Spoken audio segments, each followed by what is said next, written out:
Friends, मैं शशांक सुखेजा आप सभी का स्वागत करता हूं डेटा स्ट्रक्चर की इस सीरीज में। लास्ट वीडियो में हमने पढ़ा था फंक्शंस। तो फंक्शंस का एक हिस्सा रुक गया था जो कि था पैरामीटर पासिंग का। तो पैरामीटर पासिंग कितने टाइप से होती है? एक होती है वैल्यू से, एक होती है एड्रेस से, एक होती है रेफरेंस से। वैल्यू के लिए हम यूज़ करते हैं नॉर्मल वेरिएबल्स, एड्रेस के लिए हम यूज़ करते हैं पॉइंटर्स। तो हमने क्या यूज़ किया? पॉइंटर। और रेफरेंस के लिए हम लोग यूज करते हैं alternative name that is called are with initialised value of that particular value. तो आपने यहाँ बेसिकली क्या देखा कि वैल्यू के लिए हमको क्या यूज करना है? Normal variables. एड्रेस के लिए हमको क्या यूज करना है? एस्ट्रिक वेरिएबल्स यानी पॉइंटर्स। और रेफरेंस के लिए हमको क्या यूज करना है? Address initialised to that variable. तो मतलब क्या हुआ कि हमको ये तीन वैल्यू से पैरामीटर पासिंग करनी है। अब मैं इसका एक सिंगल एग्जांपल लूंगा, मेमोरी में उसको तीनों तरीके से एग्जीक्यूट करके दिखाऊंगा। अगर आपको इसमें कोई प्रॉब्लम ना हो तो चलिए शुरू करें। अब मैंने एग्जाम्पल बोर्ड पे उतारा हुआ है तो उसको गौर से देखिए। इसमें हमने जो फंक्शंस के वेरिएबल्स ले रखे हैं वो नॉर्मल वेरिएबल्स ले रखे हैं। क्या ले रखे हैं? Normal variables. तो हम क्या कर रहे हैं? कॉल बाय वैल्यू कर रहे हैं। अब कॉल बाय वैल्यू का पहले मतलब समझिए। आपसे किसी ने आपके आधार कार्ड की कॉपी मांगी। क्या मांगी? कॉपी, मतलब जेरोक्स कॉपी। तो आपने उसको अपना आधार कार्ड जेरोक्स करके दे दिया। अगर वो अब आधार कार्ड में नकली सिम निकालने के लिए आपकी एड्रेस बदल देगा या नाम बदल देगा तो क्या आपकी ओरिजिनल कॉपी में बदला? नहीं बदला। तो आपने क्या दी थी उसको? कॉपी। इसी तरीके से कॉल बाय वैल्यू में जो हमारे एक्चुअल पैरामीटर्स होते हैं वो अपनी एक कॉपी पास करते हैं। किसको? फॉर्मल पैरामीटर्स को। तो जो फॉर्मल पैरामीटर्स में कोई भी चेंज हो रहा होता है वो किस में नहीं होता है? एक्चुअल पैरामीटर्स में नहीं होता है। तो इसको हम लोग जब मेमोरी में देखेंगे तब आपको उसको क्लियर समझ में आ जाएगा। चलिए देखते हैं। हमने सबसे पहले मेन सेक्शन में दो वेरिएबल इनिशियलाइज किए। तो हम सबसे पहले यहाँ दो वेरिएबल क्या इनिशियलाइज कर देते हैं? एक इनिशियलाइज कर देते हैं a, तो इसमें डाल देते हैं 20, b इसमें डाल देते हैं 10। अब देखिएगा इसकी वैल्यू एड्रेस की मान लीजिए क्या है? 200, 201 और इसकी 300, 301 मान लीजिए जो मैंने मेमोरी ले रखी है। अब होगा क्या? मैंने स्वैप फंक्शन को क्या किया? सिर्फ कॉल किया है। कॉल के बाद यूज इसलिए नहीं किया कि थोड़ा बोर्ड भर जाएगा और मैं आपको समझा नहीं पाऊंगा। इसीलिए जब ये स्वैप जाएगा तो स्वैप फंक्शन में जाएगा। अब स्वैप फंक्शन के खुद के वेरिएबल्स हैं तो क्या हो जाएगा? एक एक्टिवेशन रिकॉर्ड तैयार हो जाएगा मेमोरी में, जिसमें फिर से क्या हो जाएंगे? दो वेरिएबल्स इनिशियलाइज हो जाएंगे। जो भी नाम दिया गया होगा यहाँ पे, तो हमने ए में क्या डाल दिया? 20 और बी में क्या डाल दिया? 10। देखा आपने? 20 और 10 ये दोनों वैल्यूज कहाँ पास हो गई? यहाँ पास हो गई। अब इसकी अगली लाइन क्या कहती है? End of temp A. Temp क्या है? एक नया वेरिएबल हुआ है। किस सेक्शन में इनिशियलाइज होगा? स्वैप वाले सेक्शन में इनिशियलाइज होगा। ये मेन वाला सेक्शन है। दोनों की मेमोरी अलग अलग है, ठीक है? तो ये स्वैप टेम्प वाले सेक्शन में हुआ। अब टेम्प ने जैसे ही ए की वैल्यू ली तो टेम्प में क्या चला गया? 20 चला गया। अब क्या हुआ? ए में बी की वैल्यू गई तो बी की वैल्यू ए में गई तो ए की वैल्यू क्या हो गई? 10 हो गई। अब 10 की वैल्यू बी में, अब बी में किसकी टेम्प की वैल्यू चली गई? तो टेम्प की वैल्यू बी में चली गई तो बी की वैल्यू क्या हो गई? 20 हो गई।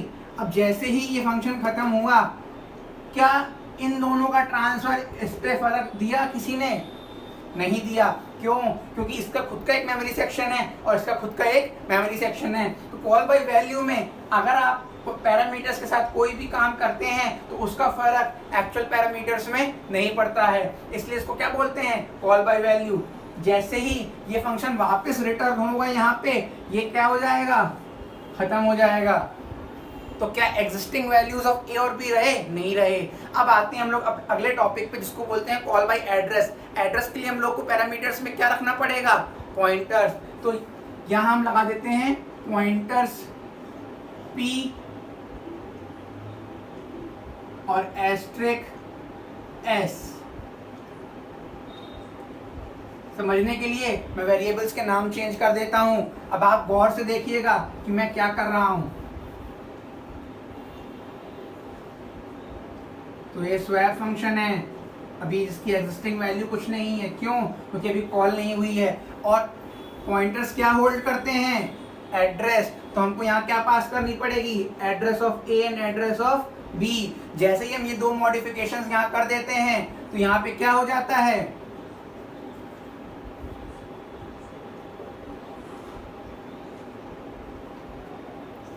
जैसे ही हम यहाँ पे ये मॉडिफिकेशंस क्या कर देते हैं तो ये हो जाता है call by address. Call by address कैसे, क्योंकि जो कॉल पे है वो एड्रेस दी गई है, किसको दी गई है, पॉइंटर को दी गई है। तो जैसे ही हम वापस मेन फंक्शन चालू करते हैं, हमने दो वेरिएबल लिए इंट ए और बी, इंट ए और बी स्टैक मेमोरी में इनिशियलाइज हो गए, ए में चला गया 20, बी में चला गया 10। अब जब जैसे ही स्वैप फंक्शन कॉल हुआ, स्वैप फंक्शन ने जाके अपना एक्टिवेशन रिकॉर्ड तैयार किया। एक्टिवेशन रिकॉर्ड में क्या है, दो पॉइंटर्स हैं जो एक्चुअल में क्या होल्ड करेंगे, एक P नाम से एक S नाम से। अब P और S क्या होल्ड कर रहे हैं, एड्रेस, एड्रेस ऑफ किसकी, A की। तो यहाँ चली गई 2 और यहाँ चली गई 300। देखिए अब ये वैल्यूज इनडायरेक्टली इसको एक्सेस कर रही हैं कि नहीं कर रही हैं, कर रही हैं। मतलब अब अगर हम इन एड्रेसेस पे कुछ भी चेंज करते हैं, देखिएगा तो मैंने क्या लिखा, इंट टेम्प एस्ट्रिक P, तो एक टेम्प वेरिएबल यहाँ बन गया। अब इस टेम्प वेरिएबल में एस्ट्रिक ऑफ P गया, मतलब इसको हम क्या बोलते थे, डी रेफरेंसिंग। याद आया, डी रेफरेंसिंग। तो डी रेफरेंसिंग करी तो एड्रेस ऑफ P पे मतलब एस्ट्रिक P पे क्या रखा है 20, तो टेम्प में क्या चला गया 20। अब उस P पे ये P था हमारा और ये हमारा क्या था S था। तो अगर हम इस P पे और P की वैल्यू पे S की एड्रेस वाली वैल्यू डाल दें, मतलब B की वैल्यू डाल दें, तो ये क्या हुआ 10 हो गया। अब S पे टेम्प की वैल्यू चली गई, इस डी रेफरेंस S पे 10 की वैल्यू क्या थी टेम्प की 20। तो जैसे ही हमारा स्वैप फंक्शन खत्म हुआ और वापस आया, ये एक्टिवेशन रिकॉर्ड क्या हो गए, कैंसिल हो गए और हमारी स्वैपिंग हो गई। तो ये देखा आपने, जब हमने एड्रेस पे काम किया तो हमको क्या लेना पड़ा, पॉइंटर्स। जब हमको अब इसका बेनिफिट क्या नहीं था, देखिए स्वैप फंक्शन के लिए एक और मेमोरी क्रिएट हो रही थी, मेन फंक्शन के लिए वही मेमोरी थी। अब ये पॉइंटर्स तक का हमारा सी में काम चल जाता है, C++ में भी चल जाएगा। जहाँ जहाँ पॉइंटर्स पाए जाएंगे वहाँ वहाँ कॉल बाय एड्रेस काम करेगी। तो C++ ने एक बड़ा ही इंटरेस्टिंग फीचर हमको दिया था कॉल बाय रेफरेंस का। रेफरेंस हमने क्या बताया था, दूसरा नाम, जैसे आपका नाम बंटी या पिंटू हो सकता है, कुछ भी हो सकता है। तो इसका ही हमने इस वेरिएबल का डी रेफरेंसिंग के हिसाब से ना करते हुए कॉल बाय रेफरेंस के अकॉर्डिंग करेंगे। तो आइए देखते हैं कॉल बाय रेफरेंस क्या होता है। मैं इसी कोड में थोड़ा सा मॉडिफिकेशन कर देता हूँ, int address of P comma int address of S। तो आप समझिएगा स्वैप फंक्शन में क्या पास करने पड़ेंगे, normally values A comma B। क्यों, इस एड्रेस पे क्या हो रहा है, P हो रहा है, इस पे क्या हो रहा है, B हो रहा है। तो यहाँ पे हम लोग क्या लिख सकते हैं, कुछ भी नहीं।